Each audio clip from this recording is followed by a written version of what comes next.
70% of Hispanics, of course, are Mexicans. And 8% of immigrants who are Catholics are Polish, and 6% are Asians. And these are we're using the number of, we're estimating that around 300,000 people are in Cook County and Lake County because it's the largest, it's the largest metropolitan area here. But we have 357 parishes in the Archdiocese, and 130 of them have Hispanic congregations.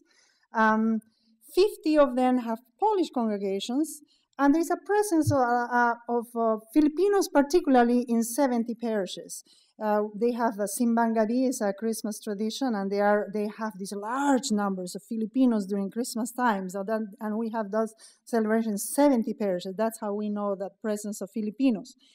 Let me just give you some little numbers that I learned yesterday. I'm thinking, wow, I didn't know about this. But because of this, I learned. In 1992, we had 158 parishes with 158 masses. Okay, in 2009, it went to 267. Polish masses in 92, there were 38 masses. In 2009, we have 91 masses. Meanwhile, English masses in 92, we had 1,629, and in 2009, 1,308. So these numbers are shifting. It's very interesting. A lot of things. I'm very curious about that. These statistics I gave you are 2000s. They're still a little old, but fascinating, right? In terms of those changes, and you're gonna see. I visited all the parishes in the Archdiocese. At that time, it took me 6.5 years, and I went to all of them. We used to have 265. Now we have 357. So the numbers are decreasing. And also, I just started visiting since my office, since we started working in my office, I did my second round. So now I'm doing my second visits, and this time only to immigrant congregations. So this is what I found in my visits to parishes. For example, we have one parish, St. Francis of Assisi. I was visiting the pastor, and he said, "Hi, Elena, I'm so busy. Father, what's going on? I've been baptizing. I'm baptized.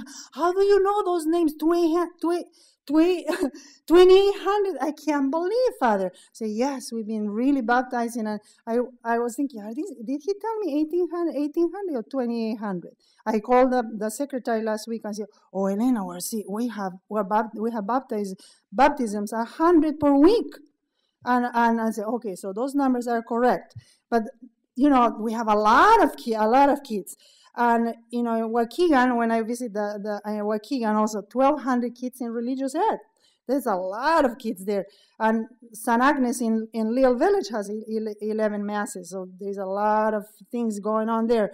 We have a lot of parties for quinceañera. These are the 15 years old, parties. And there's one parish that has 40 during the summertime.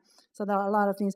In terms of the Polish community, I really love their commitment. We have 5,000 people walking for 32 miles. They go to Indiana. But in terms of Our Lady of Guadalupe, we have 50,000 people, much more than that. Somebody told me over that, but for me, that's the kind of close to the number that we have people coming to Our Lady of Guadalupe, the celebration they have in December 12th in Des Plaines. In terms of, there was something very significant in the Catholic Church, and Liz mentioned very briefly. The U.S. Catholic Conference of Bishops, which is the highest body of the Catholic Church, launched a campaign in 2005. And this campaign was very significant, for me, very prophetic.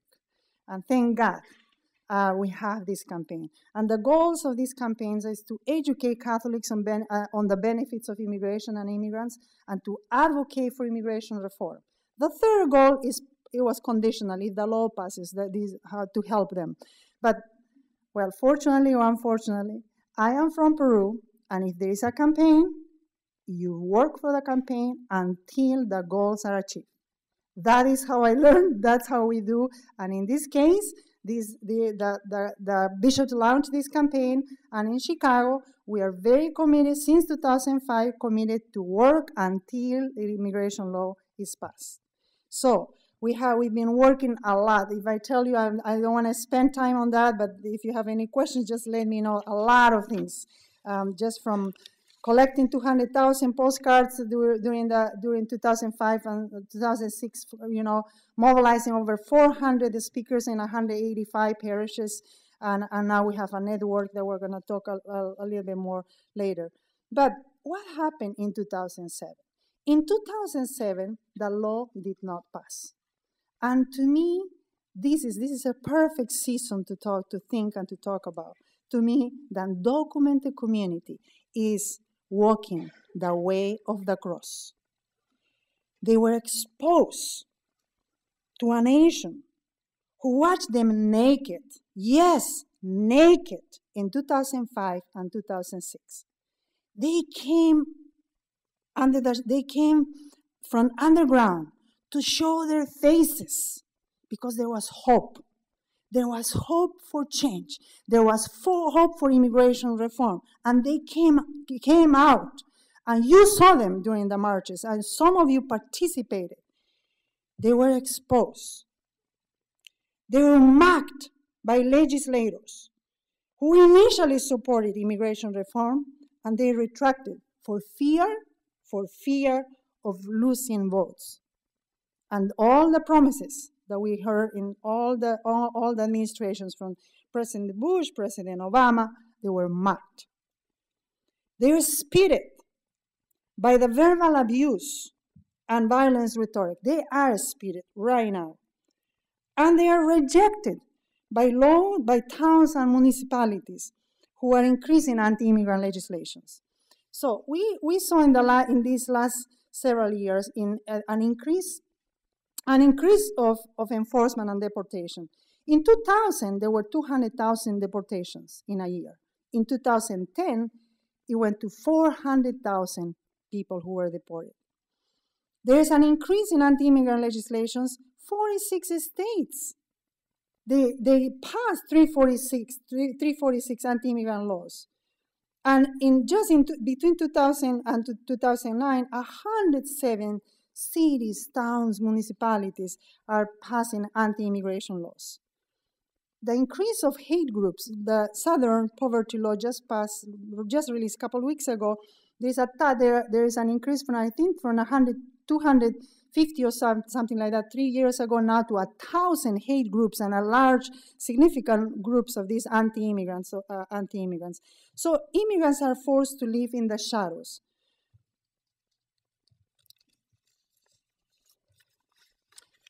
The fear that they feel, the fear at home, their fear in the workplace.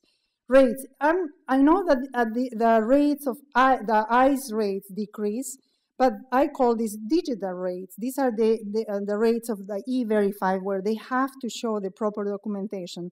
And there is a whole movement you probably heard about in Congress that to make mandatory to all companies to mandate the E-Verify. Can you believe if that will happen? What would happen with these people? So fear at home because of detention and deportation. So people are fear to go to work because of rates and the E-Verify.